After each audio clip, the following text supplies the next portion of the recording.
shrubs? Wel, maen nhw'n, ti'n disgrifio bod nhw'n fyrlymus a joio bywyd. Blwyddyn 11 rhyw amaeth o busnes, bywiog, hwylog a llawn sport. Okay, bunkers, gwyllt a on hoffies. I've been asked to think of 3 words that describe Derry Non 11, and they definitely begin with F.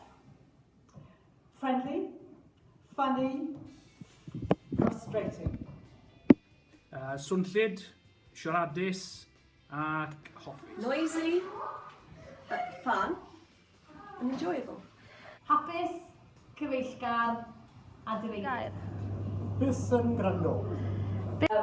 Overall, I'd say as well, for year 11 Derry non-class, I would say that they are definitely a fun, original, kooky bunch of people, and they were also the first form class that I was with, really, even as a PDC student, so thank you for looking after me then. Swnllyd, talentog a gorgeous.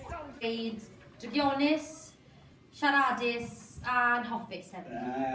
Swnllyd, siaradus, drygionus.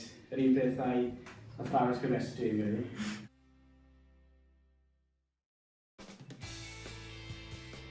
Gofio fi o blwyddyn 11 oedd y diwrnod o'n nhw'n eistedd lawr gyd yn ar y bord yn gweddio yn i'r rygbi nhw, a fydden nhw'n ennill yn erbyn yr ysgol y Bereiron yn y rygbi.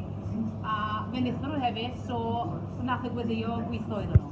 Siwr o fod atgof gweitha fi o blwyddyn 11 o pam nath Aled John Jones meiddi fi yn y gêm 24. Cwsg mawr, pan oedd cwbl sefyll chwarae teg i gynnal cwsg mawr dy blwyddyn 78, a hefyd groto Sion Corn Nadolig diwetha, pan oedd y merched i gwisgo lan fel cwrachod. It was the gnome. We used to have a gnome in our class, and every morning when I'd come in, the gnome would be in different places. Kevin and Dan were mainly responsible for it, but I think everyone else had a hand in moving my gnome around the room. I never knew where it was going to be. Un o'r pethau sydd wedi wir o prod y merched blwyddyn 11 o pam wnaethon nhw ennill pêl-droed o fewn Castell Emlyn 28-1.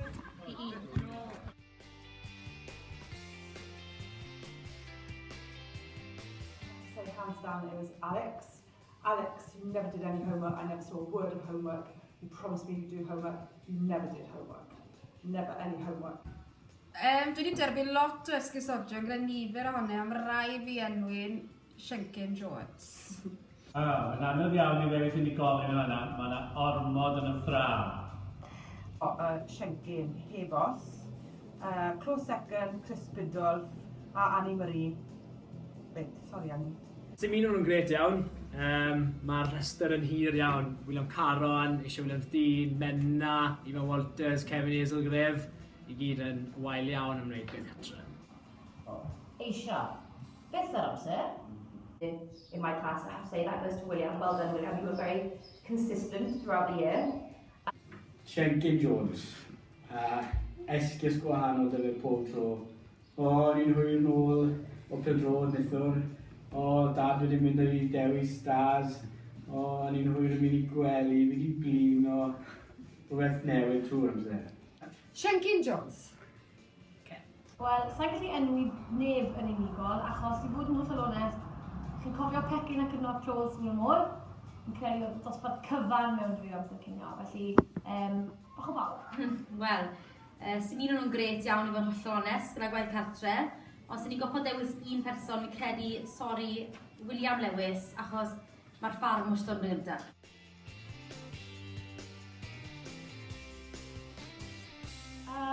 Sa'n i dysgu lot o blwyddyn 11, ond un o habits gwael Kevin yw siarad yn ei wellt, siarad yn ei hairdressers, a un o habits gwael Rhys Humphrey yw siarad am FIFA. Evan singing in lessons, Aisha drawing horses, and it's sometimes the discussions they have about their nights out. Mae rai ddweud tro am Ifan a Rhys unwaith eto, torri bethau. Bethau yn y toiledu a tacso bethau, so rai gweld ti, bethau rili ddim i gael. Pawb yn hwyr. Maen nhw either yn y canteen, neu dim yn ei hol bag neu hol dŵr. Maen nhw'n genuinely late to everything. Y crysau gwyna yn stico mas drwy'r amser. Habits gwael, Xbox, do I need to say any more, Chris and Ethan? Y boes, tu fas i'r swyddfa, Aled, Llyr, Rhys, Efan yn rygbi taclo bob bore ac yn lando hunain bang trwy'r drws nhw neu'r Wel, mae lot o'n nhw'n methu aros yn llonydd. Ond nhw'n licio neidio fyny i lawr yr adeg, ond na i enwi un unigolyn, Efan yn canu.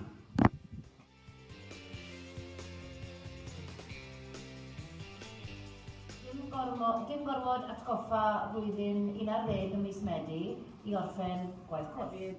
Medwen yn werthu yn ar y coridor.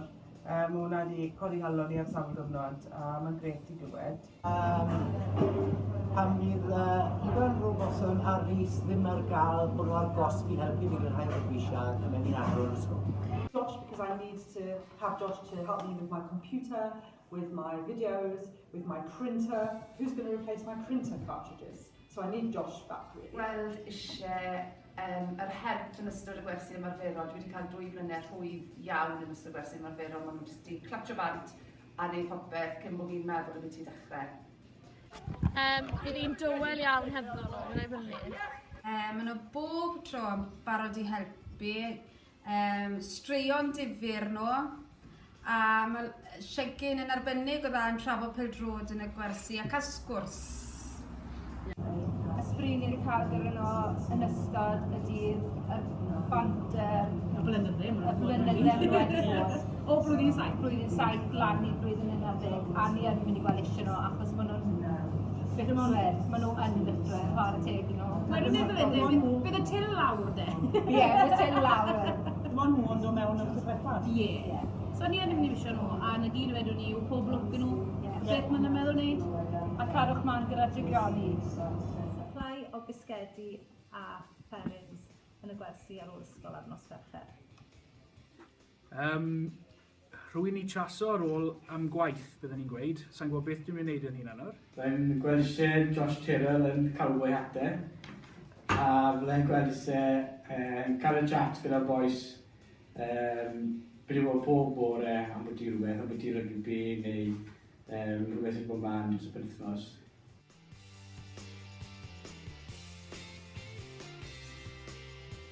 The moment I went into Miss Sue Jones's room on the morning of the GCSE language exam, or said to her, you know what, I think they've got it. I think they're really beginning to take it seriously. And just at that moment we heard a yell through the window, and we looked outside and we saw 3 gentlemen from year 11 who will remain nameless.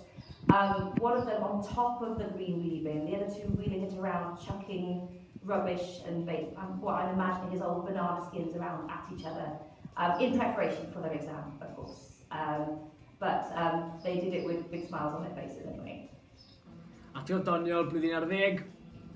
Blwyddyn 10, chi oedd y dosbarth cynta nes i ddysgu. So, reit nôl, pan o'ch chi'n blwyddyn 8, chi oedd y dosbarth cynta ges i ar y fore dy llun yna.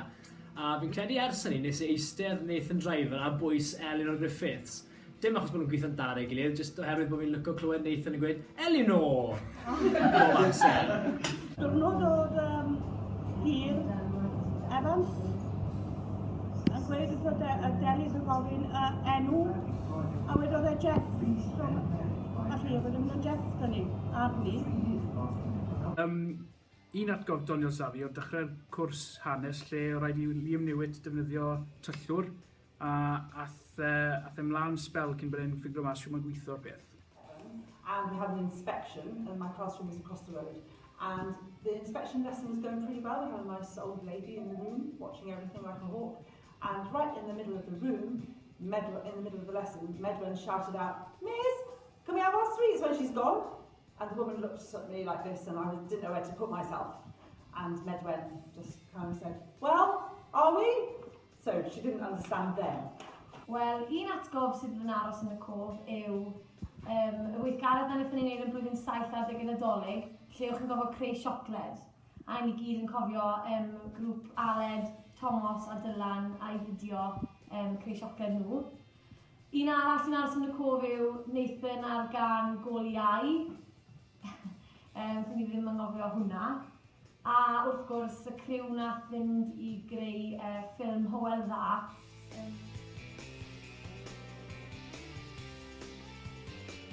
Dwi'n siŵr bod Mrs Rhian Medi a Fyne yn cytuno, mae boes yn canu. Wel, nath nhw chwaraeo, mi'n credu eleni, bydde'r gêm rygbi wedi ni lawr Bro Peder. Oedd y gêm anodd iawn, boes Bro Peder yn humongous, ond oedd ni stico at i Carabin yn dda, a ni'n prowd iawn o boes blwyddyn 20. Amser nes i gerdded mewn i'r llyfrgell a gweld pob darn o waith ymarferol a taflenni blwyddyn 11 wedi gorffen a'i gosod fan yn arbennig o dda. Eiliad prowd iawn o ni. Pan nhw'n canu'n enwedig pan ganon nhw fflat yw piw. The next thing, oh yes, okay, what am I not going to miss? I'm not going to miss your absolute insistence on dating one another. Some mornings when I came into registration, it was like a couple's holiday, and I was like a gooseberry in the room. Moments when I was very proud of you. We went to Cardiff to see Of Mice and Men, and everyone was very well behaved. And obviously it worked because when you did the exam, you all did extremely well, so that was great. And the final thing I was asked was if I had any advice for you. And my advice would be that if anyone gives you advice, take the advice, because people were giving you advice this time last year, and not many people took it. So that's my advice. I will miss you all. And proudest moment as well, I would say, would have to be the stamina of my group, because they turned up into nearly every single revision session after school, multiple times, and they really worked their socks off during the holidays as well. But a special one has to go out to Annie, who was the one and only one who turned up to the Easter revision session and had a lovely one-on-one revision session with me as well.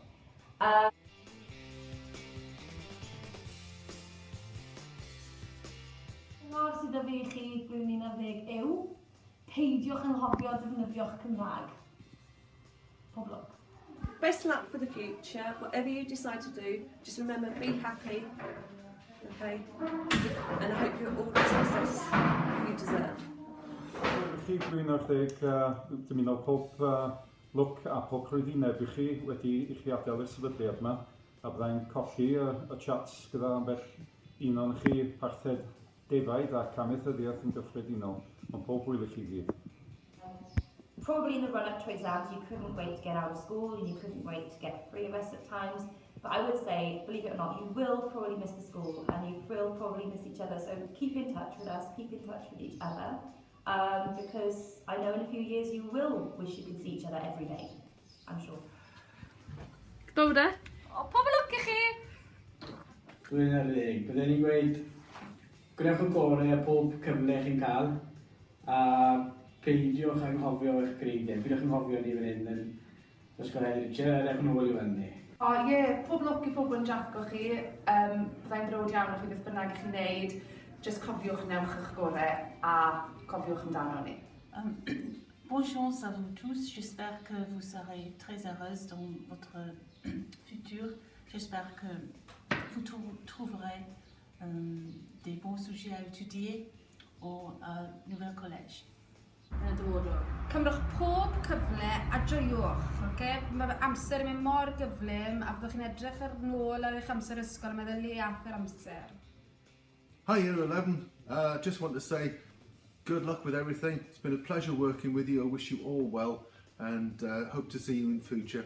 Keep in touch. Chi blwyddyn 11 yn beth bynnag chi'n wneud blwyddyn nesaf, mwynhewch a joiwch hefyd. Barod.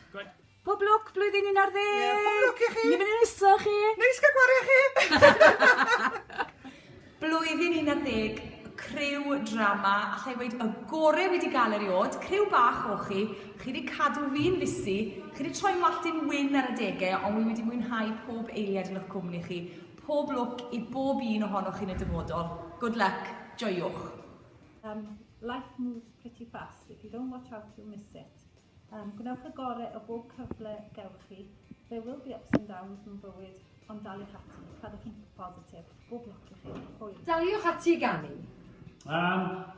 Wel, cadwch yn ffrindiau fo'ch gilydd, a beth bynnag da chi'n mynd i wneud. Triwch wneud eich gorau, a dwi'n dymuno pob lwc i chi beth bynnag da chi'n mynd i wneud ar gyfer y dyfodol. Un peth pwysig mewn bywyd, work hard, play harder.